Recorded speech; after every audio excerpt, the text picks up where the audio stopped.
নবী সাল্লাল্লাহু আলাইহি সাল্লাম লিখেছেন সাখাওয়াত হোসেন,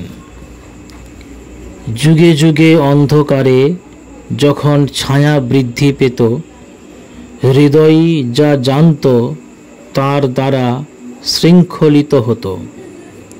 একটি কণ্ঠস্বর উঠেছিল শান্ত এবং সাহসী, একটি সত্যের গল্প চিরকাল বলার।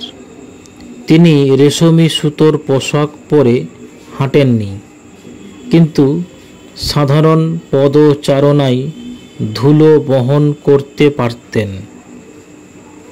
তার কথা আগুন আবার বৃষ্টির মতো নরম, অহংকার ভেদ এবং ব্যথা নরম করতে পারে।